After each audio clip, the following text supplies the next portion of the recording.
তো আমি শুরু করছি এই বলে যে এটা আলাদা দুইটি বিষয়, আর এই বিষয়টিতে আমি দ্বিমত পোষণ করছি যে সঙ্গীত এবং বাদ্যযন্ত্র আপনার হৃদয়ে থাকলে কোরআন আপনার হৃদয়ে প্রবেশ করবে না। আন্তরিকতা আছে এমন যে কোনো হৃদয়ে কোরআন প্রবেশ করবে। আর এমন কোনো বিষয় নেই যার সংস্পর্শে হয়তো আপনি এসেছেন যা আল্লাহর বাণীকে আপনার হৃদয়ে প্রভাব ফেলতে বাধা দিতে পারে। এখন কেন আপনি কোরআন দ্বারা আশানুরূপ প্রভাবিত হতে পারছেন না, তার কারণ হয়তো আপনার কোরআন অধ্যয়নের পদ্ধতিটির সাথে সম্পর্কিত।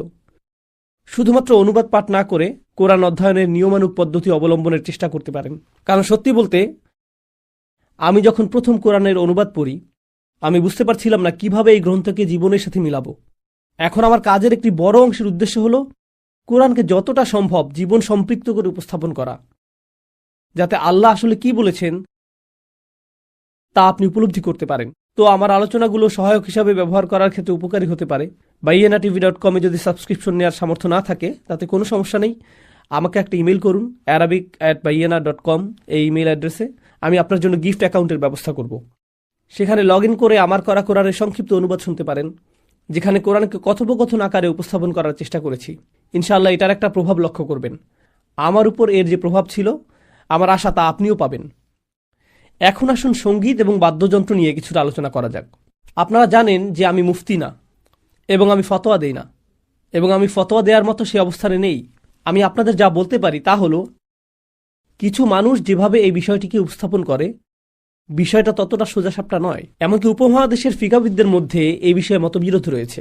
দক্ষিণ এশিয়া উপমহাদেশের অধিকাংশ মানুষ হল হানাফি মাযহাবের অনুসারী। হানাফি মাযহাবের মধ্যেও বাদ্যযন্ত্র বিষয়ে মতামতের ভিন্নতা রয়েছে। আর এই বিষয়ে প্রামাণিক তথ্যগুলো বিভিন্ন ইসলামী চিন্তাবিদদের দ্বারা যাচাই বাছাই করা হয়েছে এবং তারা ভিন্ন ভিন্ন উপসংহারে উপনীত হয়েছেন। আমি যা বিশ্বাস করি তা হলো, আসুন যে বিষয়ে সবাই একমত সেটা নিয়ে কথা বলি। যে কোনো কিছু অতিমাত্রায় গ্রহণ করা আমাদের ধর্মে অস্বাস্থ্যকর হিসেবে বিবেচিত, এটা 1 নম্বর বিষয়। এছাড়াও আরও মূলনীতি আছে, যেমন লজ্জাহীনতা আমাদের ধর্মে গ্রহণযোগ্য নয়, মাদক আমাদের ধর্মে গ্রহণযোগ্য নয়।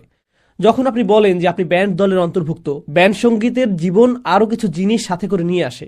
এর সাথে থাকে মাদক, এর সাথে থাকে ড্রাগস, এর সাথে থাকে পার্টি লাইফস্টাইল, এর সাথে থাকে অশ্লীলতা, এর সাথে থাকে এই সকল জিনিস যা সঙ্গীত জীবনের অংশ। তো আপনি সব কিছু ছেড়ে চলে এসেছেন, আর সঙ্গীতের এই অংশটি পরিষ্কারভাবে এবং সম্পূর্ণরূপে হারাম। একটা বিষয় আমার আলোচনার প্রথম অংশে আপনাদেরকে বলা হয়নি, কিন্তু আমি আসলেই চাই উম্মাহ হিসেবে আমাদের এবং তরুণ প্রজন্ম হিসেবে আপনাদেরও উচিত আরবি ভাষা বোঝার ক্ষেত্রে দক্ষতা অর্জন করা। আমি বলছি কেন এটা প্রয়োজন, কারণ তখন আপনি এ জাতীয় বিষয়ে প্রকৃত গবেষণা করতে পারবেন এবং নিজেই সিদ্ধান্তে উপনীত হতে পারবেন।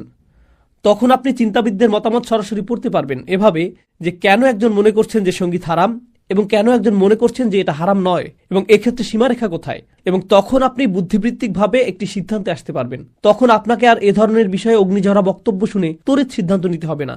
যদিও আমি ফতোয়া প্রদান করি না, আমি যথেষ্ট স্বচ্ছতার সাথেই বলছি, এটা এমন কোনো বিষয় নয় যার উপর সম্পূর্ণ উম্মা একমত হয়েছে যে সঙ্গীত হারাম। এরকমটা কখনোই হয়নি। ইবনে হাজাম যুক্তি উপস্থাপন করে বলেছেন যে এটা হারাম নয়।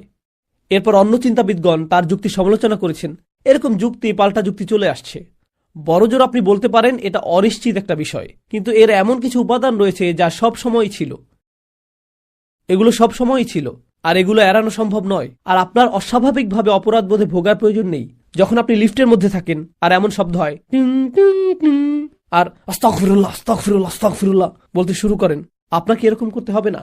অথবা যখন খবর শুনেন আর তখন ওহ ইন্না লিল্লাহি ওয়া ইন্না ইলাইহি রাজিউন, আমি আর খবর শুনবো না। না, আপনি খবর শুনতে পারেন, এতে কোনো সমস্যা নেই। আপনি কোনো ক্লাবে গিয়ে ধুমধারাক্কা বাজনা শুনছেন না,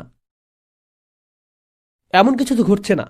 আমাদের ধর্ম কখনোই এরকম না, আর আমাদের ধর্ম কখনোই এরকম ছিল না।